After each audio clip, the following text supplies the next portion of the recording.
Je hebt maar één lichaam en daar moet je het je hele leven mee doen. Maar als je als kind kanker hebt gehad, laat dat vaak zijn sporen na.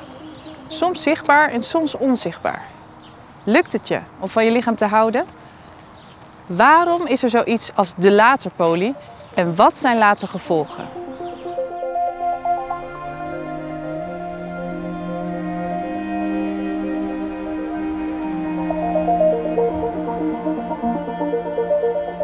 Ik ben Arjan, ik ben 45. Ik ben in 1987 ziek geweest. Toen heb ik een osteosarcoom gehad. Mijn ziekteverleden beïnvloedt dagelijks mijn leven. Ik heb een lichamelijke beperking aan mijn been. Daarnaast heb ik last van extreme vermoeidheid. Ik heb nu 3 keer een revisieoperatie gehad van de knie. Dus het is wel, elke keer worden we weer opnieuw mee geconfronteerd van hoe lang duurt het nu weer voordat er een volgende operatie is.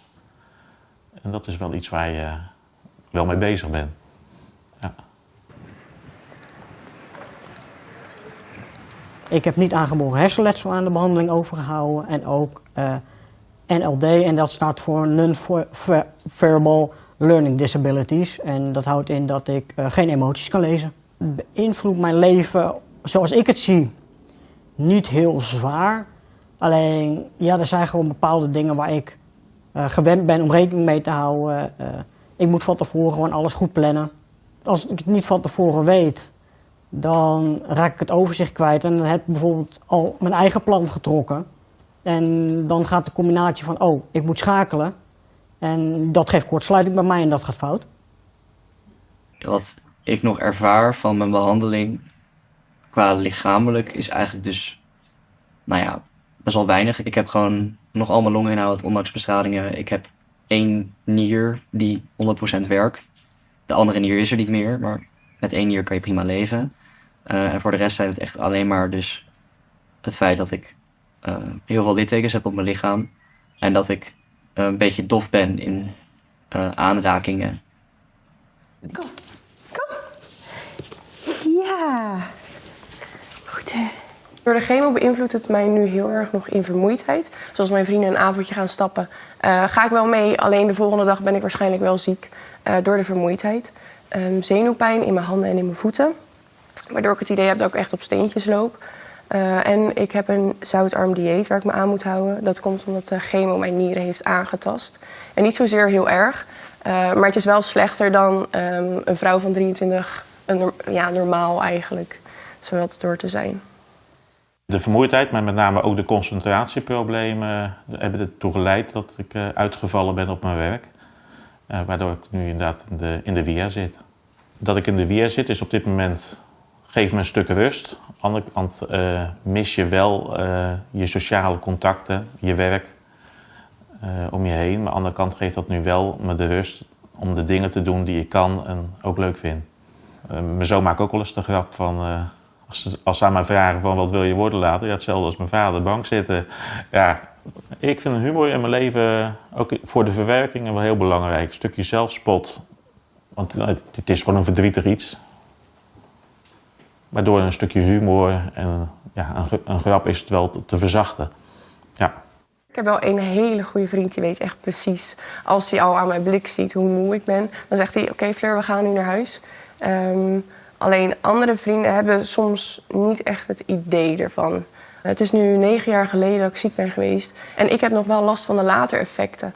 En ik snap dat ze daar niet zo mee bezig zijn. Maar ik ben er altijd mee bezig. Ja, dat is wel logisch natuurlijk. Het is ook logisch dat zij dat niet zijn, want het leven gaat door. Ik heb geen moeite gehad in het verleden met een nieuwe invulling te vinden. Omdat ik zat al in de steunfractie van de politiek. En daarin ben ik doorgegaan. Maar wel een stukje acceptatie dat je niet meer je werk kan doen. En daardoor het gevoel hebt dat je aan de zijlijn staat. Want als je thuis komt te zitten in bijeenkomsten die je bezoekt, waar gaat het over? Het gaat over je werk en dan voel je al snel een buitenbeentje.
Dat ik naar de laterpolie ga is hartstikke mooi dat het er is.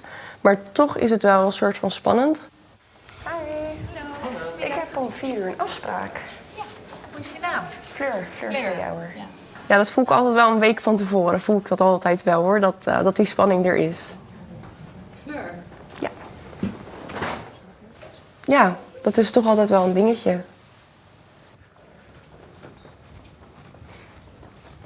Moet ik zeggen, komt hij op het moment dat ik prik? Nee hoor, prik maar gewoon. Oké. Zo, gaat het? Ja, Wat doe je in het dagelijks leven als ik vragen mag? dierenartsassistent. Oh, leuk. Oh, dan mag je ook prikken, alleen nog Ja, dieren. alleen honden en katten. Op de laterpolie zien we patiënten in principe 5 jaar na diagnose. We hebben een holistische kijk op de patiënt, dus we bespreken eigenlijk alle klachten en problemen die ze hebben. Gelukkig heeft een groot gedeelte ook geen problemen en klachten. En dan is het consult eigenlijk snel klaar. Maar voorbeelden van klachten die patiënten kunnen ervaren kan zijn dat ze een hartprobleem hebben, een nierprobleem. Omdat bepaalde chemotherapeutica, daarvan weten we dat zij een negatief effect kunnen hebben op die organen.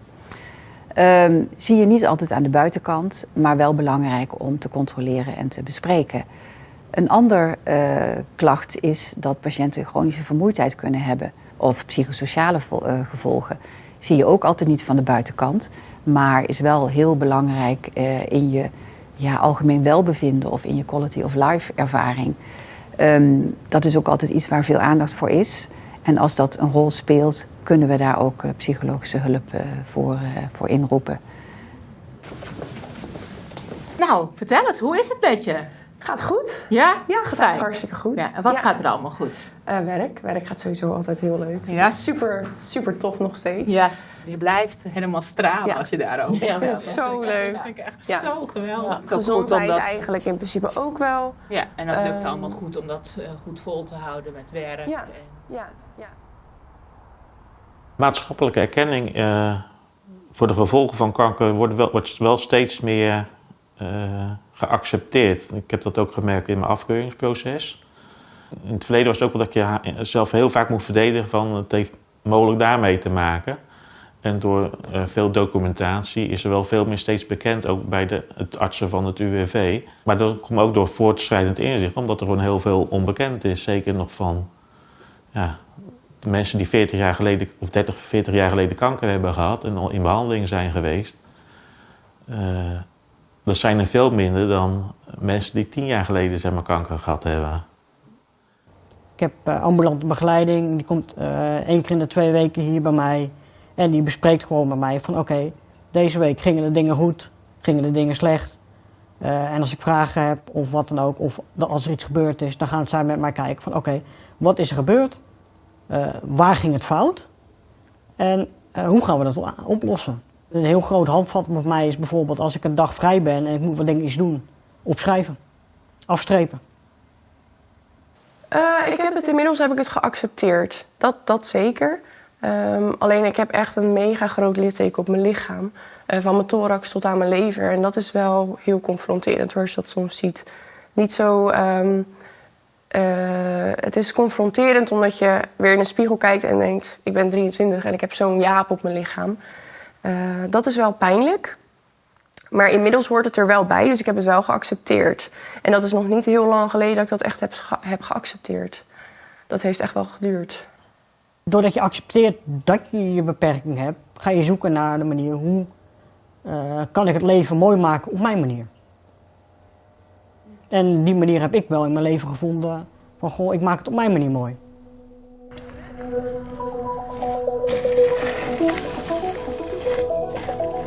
Ja, mijn passie is fietsen. Ja, fietsen maken, fietsen bekijken, fietsen zelf. Ik probeer zoveel mogelijk op de fiets te zitten en dat is ook omdat het voor mij een uitlaatklep is. Sport is voor mij antidepressiva. Ik heb een tijd niet kunnen sporten en dan merk ik gewoon dat ik emotioneel doorheen zit en depressief ga worden. Als ik een gum zou hebben, zou ik de periode van mijn ziek zijn aan de ene kant wel willen wissen. Anderzijds heeft het ook heel veel gebracht qua waardering van het leven en hoe ik nu in het leven sta. Ik zou graag mijn handicap en alle bijwerkingen zou willen wissen. En ook dat mijn dagelijkse arbeid weer zou kunnen doen, zeg maar. Maar om alles in te ruilen, nee, dat denk ik niet. Nee. Nee.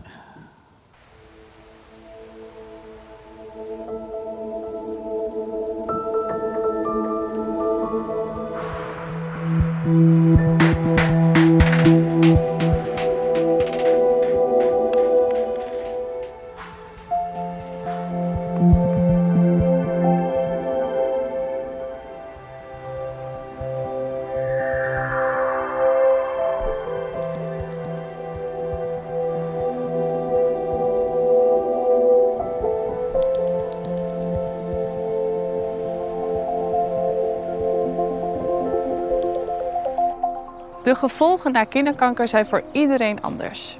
Voor de ene is dit nog dagelijks aanwezig, voor een ander helemaal niet. Wil je meer weten of iets delen over dit onderwerp? Ga dan naar later.prinsesmaximacentrum.nl of neem contact op met de Later Poli.